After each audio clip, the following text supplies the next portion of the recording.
A few years back, I had a project car, a 1971 Mustang Coupe. And when I bought it, it had a 5.0 motor in it, but it also had a two-barrel carburetor, which means not a whole lot of performance or efficiency when driving up down the road. So I went and gone online and I bought a four-barrel carburetor. And it came with some pieces and parts as well as the carburetor itself. And then I realized that wasn't going to bolt onto the intake manifold on the top of my engine, and so I went to AutoZone and I found the right bolt-on intake, and I realized I had a lot more parts than I knew what I was supposed to do with. So I called my uncle and I showed up with a box full of parts and some nuts and bolts and a few tools. And about 3 hours later, we cranked up that old Mustang and fired it up with a four-barrel carburetor, and it had a whole lot more power and efficiency. But see, there was a place where I reached the limit of my knowledge and ability, and my do-it-yourself project became a do-it-with-help project. And I'm just wondering how many other people go through life with all their do-it-yourself projects and don't realize they need help to pull this off.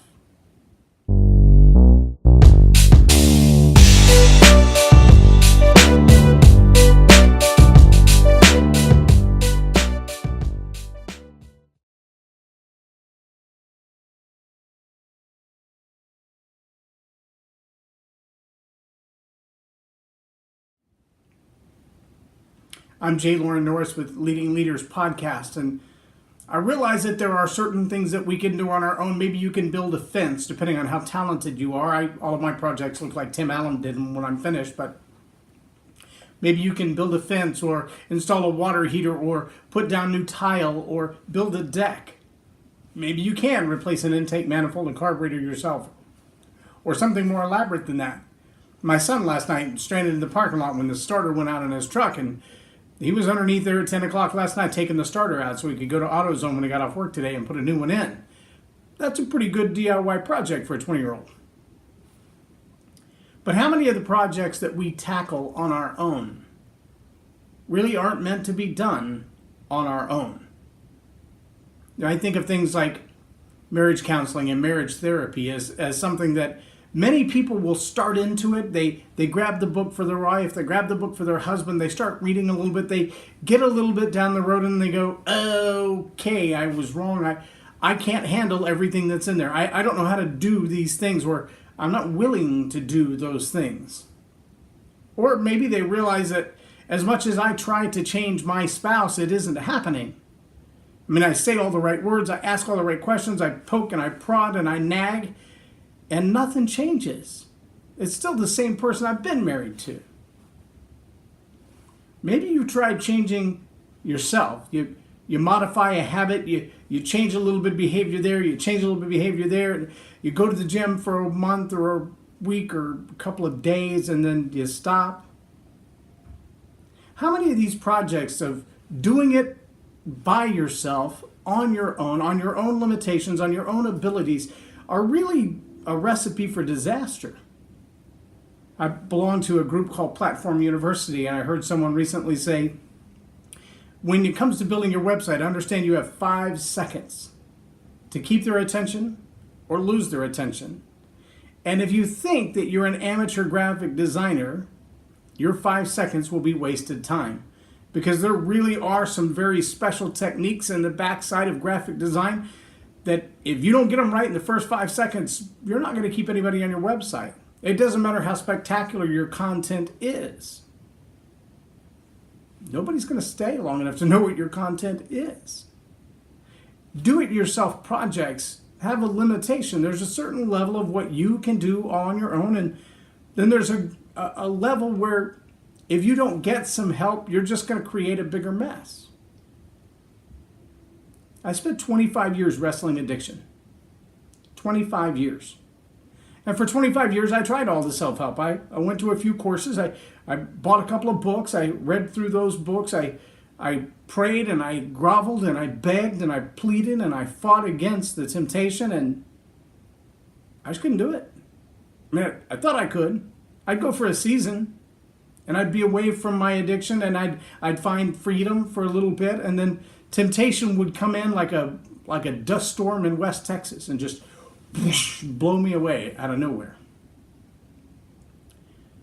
When the sanctification process really started, when the Holy Spirit started coming in and changing things that I couldn't change, making differences that I couldn't make, resetting my mind for what I appreciate and what I love, I had to surrender, because he won't do that stuff on his own. But once I surrendered those things, once I knew what to surrender and how to identify the areas where I needed help and what to hand over and what to continue to try to fight on my own, once I found those places and I handed them over, it made all the difference in the world. Tonight we will start a class in Grand Prairie, 10 weeks long. I know that's a long time, but the challenges in your marriage, the challenges in your relationships, the challenges in your own walk, they didn't happen overnight. They're not going to go away overnight. 5 weeks to freedom is might be a bit of a stretch. But if you're brave, come join us. I'll put the link in the comments below. Love you to be there if you can make it. Grand Prairie, Texas, tonight, 7 o'clock, Abundant Life Church. We'll make sure that you have the links if you want to come. I'm J Loren Norris with Leading Leaders Podcast on Tell It Like It Is TV. Have a blessed day. Victory didn't come overnight, but victory came, and victory is certain. After being an addict for more than 25 years, after seeing the impact that it had on my own life, my own ability to function at a high level, my own ability to perform with excellence, my own ability to build and sustain quality relationships, all of those things were impacted by my addiction. And I don't care what your addiction is. I don't care if it's drugs, alcohol, food, control. Doesn't matter. If you are addicted, you have a slave master. And if you have a slave master, you're the slave. And if you're the slave, you will know, you know this from your own experiences, you don't have a choice.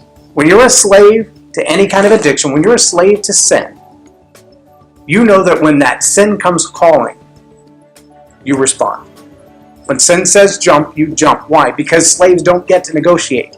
Slaves don't have the option. The slave is like that steel clamp around your leg with the heavy ball on the end of it. When the slave master kicks it off the plank or off the cliff or off the roof, you just go with it.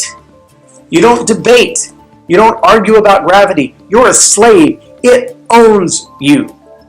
Now, when you decide to be free, when you decide, I'm done with this, I don't want this journey anymore, I don't want what it's doing to my relationships, to my educational career, to my vocational career, to my ministry, I'm sick of it, I'm done, I want out. When you make that decision, the King of Kings is ready to set you free. Those are the kind of ideas that are going to be discussed in this book. And I don't just mean notions that are discussed. I mean, here's what you need to do in the next step. Today, sit down with a pen, write the answers to these questions. Today, read these questions out loud, confess to the world. And as those things change in your life, you're going to see the progression of freedom. You're going to see the enemy trampled under your feet. You're going to see your relationship with the King restored. You're going to begin to hear him in a new way.